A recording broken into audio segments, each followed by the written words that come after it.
আকাশবাণী কলকাতা খবর পড়ছে প্রবীর ভট্টাচার্য। আজকের বিশেষ বিশেষ খবর হল, প্রধানমন্ত্রী নরেন্দ্র মোদী 3 দেশীয় সফরে সাইপ্রাস পৌঁছেছেন। গত 2 দশকে এই প্রথম কোন ভারতীয় প্রধানমন্ত্রী সাইপ্রাস গেলেন। আসন্ন আদমশুমারির গেজেট বিজ্ঞপ্তি আজ জারি করা হবে। মহারাষ্ট্রে পুনের কাছে মাভাল তালুকে ইন্দ্রায়ণী নদীর ওপর একটি পুরনো সেতু ভেঙে পড়লে 4 জনের মৃত্যু হয়েছে, গুরুতর আহত 6 জন। ইরান বলেছে যে ইসরায়েল আক্রমণ বন্ধ করলে তবেই তারা প্রত্যাঘাত বন্ধ করবে। পেশাদার বক্সিংয়ে ভারতীয় বক্সার নিশান দেব সুপার ওয়েলটারওয়েট বাউটে জোসু সিলভাকে হারিয়ে দিয়েছেন। আসছে বিস্তারিত খবরে। প্রধানমন্ত্রী নরেন্দ্র মোদী 2 দিনের সাইপ্রাস সফরে গতকাল সে দেশে পৌঁছেছেন। গত 2 দশকে এই প্রথম কোন ভারতীয় প্রধানমন্ত্রী সে দেশে গেলেন। রওনা হওয়ার আগে এক বিবৃতিতে প্রধানমন্ত্রী বলেন, ভূমধ্যসাগরীয় অঞ্চলে ভারতের পারস্পরিক সহযোগিতা বৃদ্ধির ক্ষেত্রে এই সফর অত্যন্ত গুরুত্বপূর্ণ। লারনাকা আন্তর্জাতিক বিমানবন্দরে তাকে স্বাগত জানান রাষ্ট্রপতি নিকস ক্রিস্টো ডাউলিডেস। আজ সে দেশের রাষ্ট্রপতির সঙ্গে বাণিজ্য, বিনিয়োগ, শিক্ষা, ডিজিটাল সহযোগিতা ও আঞ্চলিক নিরাপত্তা নিয়ে আলোচনা হওয়ার কথা। সাইপ্রাস থেকে রওনা হওয়ার আগে সরকারিভাবে প্রধানমন্ত্রীকে মধ্যাহ্নভোজেও আপ্যায়িত করবেন সে দেশের রাষ্ট্রপতি। আগেই জানানো হয়েছে, ত্রিদেশীয় সফরের দ্বিতীয় ধাপে শ্রী মোদী কানাডায় G7 শিখর সম্মেলনে যোগ দেবেন। দেশে প্রত্যাবর্তনের আগে তার ক্রোয়েশিয়া যাবারও কথা রয়েছে।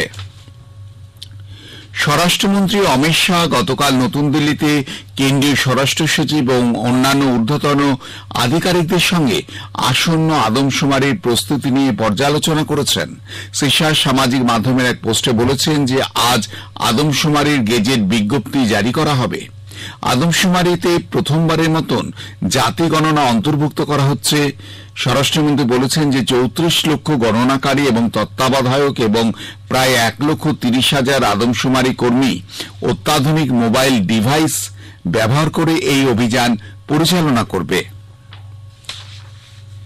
কেন্দ্রীয় স্বরাষ্ট্রমন্ত্রী অমিত শাহ বলেছেন যে 2026 সালের 31শে মার্চের মধ্যেই ভারত সম্পূর্ণরূপে নকশাল মুক্ত হবে। লখনৌতে গতকাল নবনিযুক্ত 60,244 জন কনস্টেবলের নিয়োগপত্র বিতরণের ভাষণে তিনি বলেন যে একসময় 11টি রাজ্যে ছড়িয়ে থাকা নকশাল সমস্যা এখন মাত্র 3টি জেলার মধ্যে সীমাবদ্ধ রয়েছে। শ্রী শাহ বলেন যে প্রধানমন্ত্রী নরেন্দ্র মোদীর নেতৃত্বে দেশের পুলিশ বাহিনীর আধুনিকীকরণ শুরু হয়েছিল। আগে পুলিশ বাহিনীতে বর্ণের ভিত্তিতে নিয়োগ করা হতো, কিন্তু এখন প্রযুক্তির মাধ্যমে সম্পূর্ণ স্বচ্ছতার সঙ্গে সকল প্রার্থীকে নিয়োগ করা হচ্ছে। মুখ্যমন্ত্রী যোগী আদিত্যনাথের প্রশংসা করেছে। শাহ বলেন, উত্তরপ্রদেশ আর দাঙ্গার জন্য পরিচিত নয়। রাজ্যে এখন আইনের শাসন রয়েছে। অপরাধীরা আর এখানে ভিআইপির সুবিধা পায় না।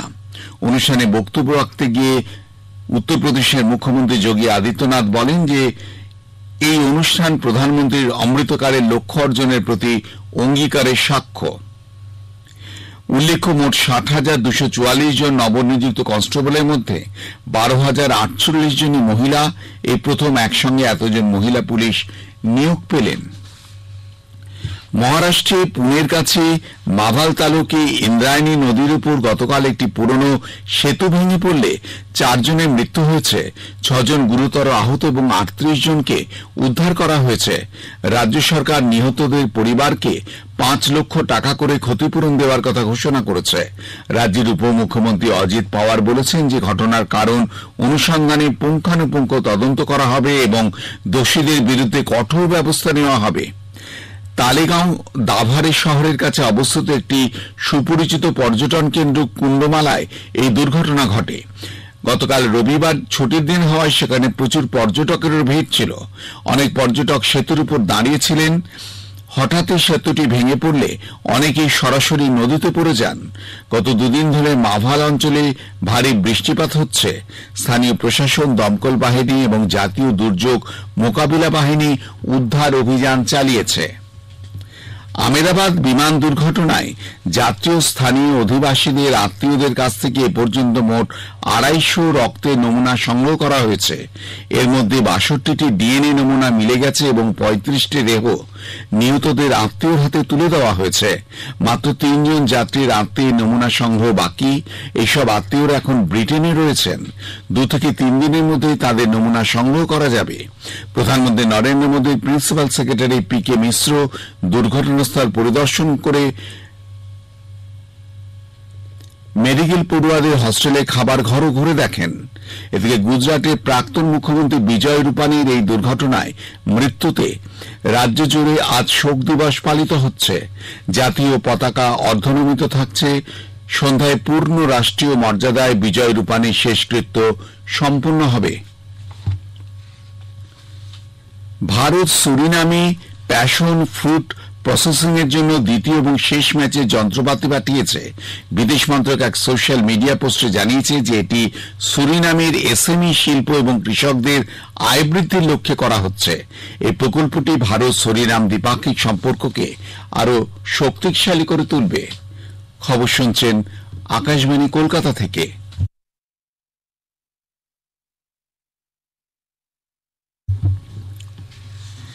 পশ্চিম এশিয়ায় ইসরায়েল ও ইরানের মধ্যে উত্তেজনার আবহে ইসরায়েলে অবস্থিত ভারতীয় দূতাবাস ভারতীয় সম্প্রদায়ের সদস্যদের জন্য একটি পরামর্শ জারি করেছে। সোশ্যাল মিডিয়া পোস্টে দূতাবাস জানিয়েছে, তেল আবিবে অবস্থিত ভারতীয় দূতাবাস ইসরায়েলে অবস্থিত ভারতীয় সম্প্রদায়ের সদস্যদের সঙ্গে যোগাযোগ রাখছে। তাদের নিরাপত্তা এবং সুস্থতা নিশ্চিত করার জন্য প্রয়োজনীয় সব ধরনের ব্যবস্থা নেওয়া হচ্ছে। এতে আরো বলা হয়েছে যে দূতাবাস পরিস্থিতি নিবিড়ভাবে পর্যবেক্ষণ করছে এবং ইসরায়েলি কর্তৃপক্ষের সঙ্গে নিয়মিত যোগাযোগও রাখছে। এদিকে ইরান ও ইসরায়েলের মধ্যে সংঘর্ষ চতুর্থ দিনেও চলছে। আন্তর্জাতিক কূটনৈতিক তৎপরতা পুরোদমে চলছে যাতে এই সংঘাত পশ্চিম এশিয়ার বৃহত্তম অঞ্চলে ছড়িয়ে না পড়ে। সামরিক এই অভিযানে ইতিমধ্যে বহু মানুষ নিহত এবং ব্যাপক ধ্বংসযজ্ঞের ঘটনা ঘটছে। তবুও আন্তর্জাতিক মঞ্চ থেকে সংকট নিয়ন্ত্রণে আনার জন্য মরিয়া হয়ে চেষ্টা চালাচ্ছে। ইরান ইসরায়েলের শহরগুলিতে ক্ষেপণাস্ত্র চালিয়েছে, হাইফার রকেট হামলা চালিয়েছে এবং ইসরায়েলের জরুরি পরিষেবায় কমপক্ষে 15 জন আহত হয়েছেন। তেহরানে বিস্ফোরণের পরেই এই হামলা চালানো হয়।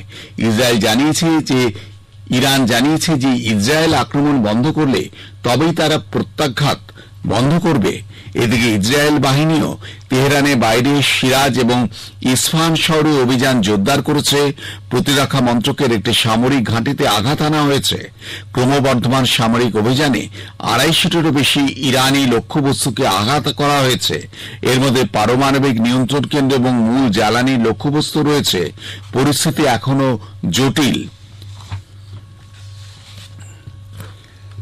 আবহাওয়া বিভাগ আইএমডি দেশের পশ্চিমবঙ্গ করে ভারী থেকে অতি ভারী বৃষ্টিপাতের জন্য লাল সতর্কতা জারি করেছে। আকাশবাণী সংবাদের সঙ্গে আলাপচারিতায় আইএমডি বরিষ্ঠ বিজ্ঞানী ডক্টর আর.কে. জেনামানি বলেছেন যে আগামী 2 দিন দিল্লি, হরিয়ানা, পাঞ্জাব, গুজরাটে ঝোড়ো হাওয়া এবং বজ্রপাত সহ বৃষ্টির সম্ভাবনা। পেশাদার বক্সিংয়ে ভারতীয় বক্সার নিশান দেব নিউ ইয়র্কের ম্যাডিসন স্কোয়ার গার্ডেনে সুপার ওয়েল্টার ওয়েট বাউটে জোসু সিলভাকে 60-54 ব্যবধানে পরাজিত করে দ্বিতীয় পেশাদার লড়াইয়ে জয়লাভ করেছেন। সম্প্রতি পেশাদার হয়ে ওঠা 24 বছর বয়সী এই বক্সার এবছরের জানুয়ারিতে তার অভিষেক ম্যাচে জয়ী হন অ্যালটন উইগিন্সের বিরুদ্ধে। নিশান 2024 সালে প্যারিস অলিম্পিকের কোয়ার্টার ফাইনালে ওঠার জনপ্রিয়তা অর্জন করেন। শেষ করার আগে খবরের বিশেষ কিছু অংশ আরও একবার। প্রধানমন্ত্রী নরেন্দ্র মোদী 3 দেশীয় সফরে সাইপ্রাস পৌঁছেছেন। গত 2 দশকে এই প্রথম কোন ভারতীয় প্রধানমন্ত্রী সাইপ্রাস গেলেন। আসন্ন আদমশুমারির গেজেট বিজ্ঞপ্তি আজ জারি করা হবে। মহারাষ্ট্রের পুনের কাছে মাভাল তালুকে ইন্দ্রায়ণী নদীর উপর একটি পুরনো সেতু ভেঙে পড়লে 4 জনের মৃত্যু হয়েছে, গুরুতর আহত 6 জন। ইরান বলেছে যে ইসরায়েল আক্রমণ বন্ধ করলে তবেই তারা প্রত্যাঘাত বন্ধ করবে। পেশাদার বক্সিংয়ে ভারতীয় বক্সার নিশান দেব সুপার ওয়েল্টার ওয়েট বাউটে জোসু সিলভাকে হারিয়ে দিয়েছেন। খবর পড়া শেষ হল। পরের খবর 7:25 জাতীয় সংবাদ।